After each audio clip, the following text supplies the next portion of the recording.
So one of the things that are dangerous about thunderstorms are the heavy winds. Most of this damage comes with something called a downdraft, wind that blows straight down out of the cloud, that cool air coming out of a cloud with the evaporation of the moisture that's up there. When it contacts the ground, it causes these little swirls. If there's rain within it, it's usually called a microburst, and that little swirling motion on the outside is known as wind shear, wind coming from different directions. Not something you want to try to land a plane in. Here's a great picture of a downdraft that you see coming out of a thunderstorm and the little eddies of wind shear that are coming out on either side.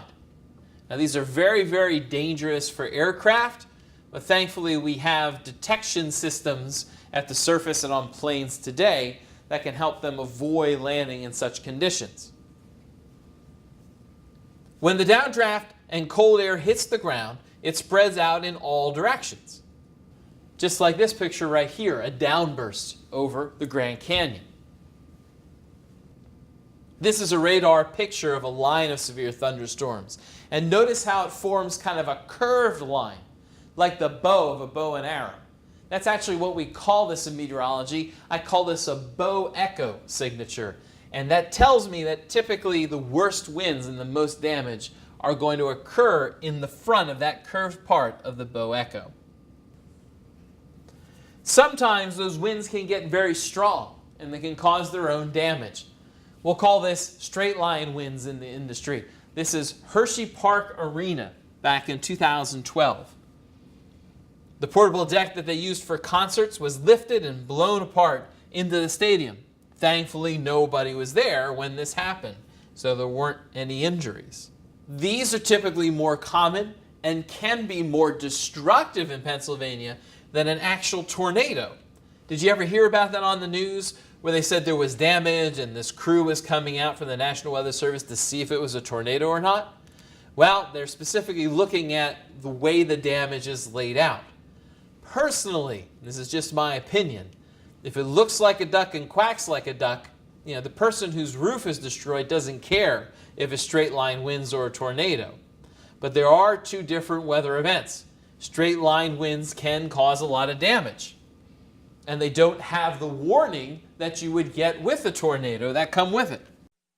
Have you ever wondered why winds during a thunderstorm are so damaging? Let me show you why. Right here I have some hot water, and what's interesting is the air around us, the air we breathe, acts like a fluid. So right here, this could be hot air on a summer day. I have a couple, one it's representing as thunderstorms. They're nothing more than blue food dyed ice cubes. I'm going to put 3 of them in this hot water. So essentially, I'm putting a thunderstorm into a hot summer day. And let me show you what happens. And I'll show you why we have the winds becoming so strong and damaging. What happens is this cold air that's heavy and dense, it wants to sink. It wants to come down out of the thunderstorm. And notice how that's happening right here. Take a look at these blue strands. This is a downdraft of a thunderstorm. Notice how they're coming down, that heavy, dense air, and they're hitting the ground, and when they hit the ground, they're spreading out on all directions. Besides downdrafts, we call them downbursts, microbursts, and essentially straight line winds. These are the damaging winds during a thunderstorm. But notice one more time as this continues to come down and the blue dye intensifies.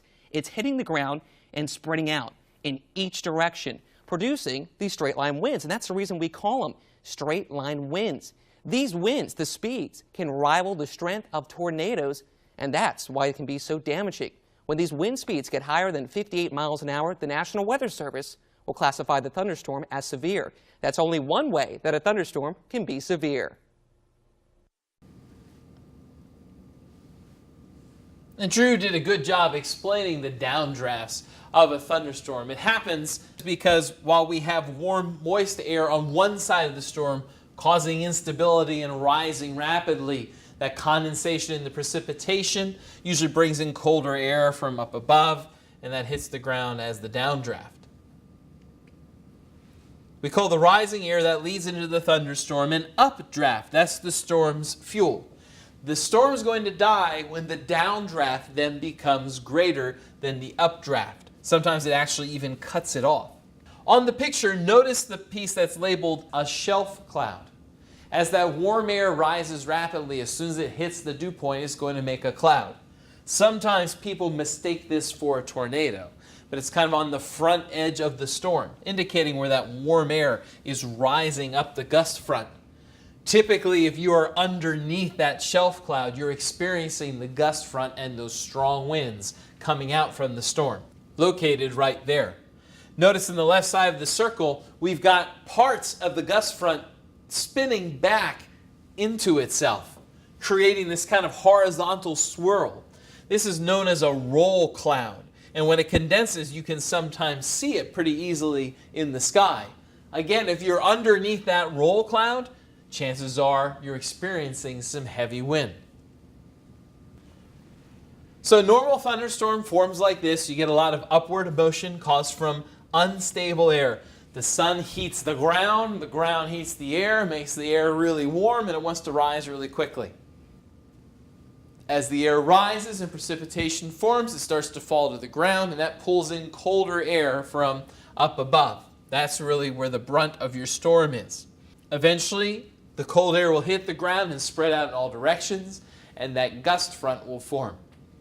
When the gust front cuts off the updraft, the storm dries out and it dissipates. You can see this all the time in nature, especially towards the evening in places like Florida, where the instability starts to break down and the storm cuts off its own fuel. But every now and then, you get a storm whose gust front produces yet another storm.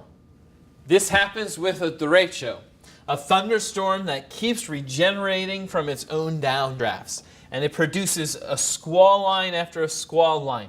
Here you can see a time composite image of derecho. It starts in Indiana around Chicago at 2 o'clock in the afternoon. By the time we get to 6 o'clock, it's in Ohio. By the time we get to 10 o'clock, it's in Virginia. The peak wind gusts from this one went up to 100 miles an hour, and millions were without power. And how this works, again, is the gust front, the leading edge of the thunderstorm's downdraft, hits another pocket of warm air, and now you have convergence, even more rising air, which produces a new storm. The gust front's cold moving air can pick up and carry sand and dirt in the dry areas as it moves. Those strong dust storms are called haboobs. We looked at those earlier in this class too. Remember the wedding that was taking place and the dust storm rolled in? And we really don't get a lot of these around here every year, typically once every 2 to 4 years.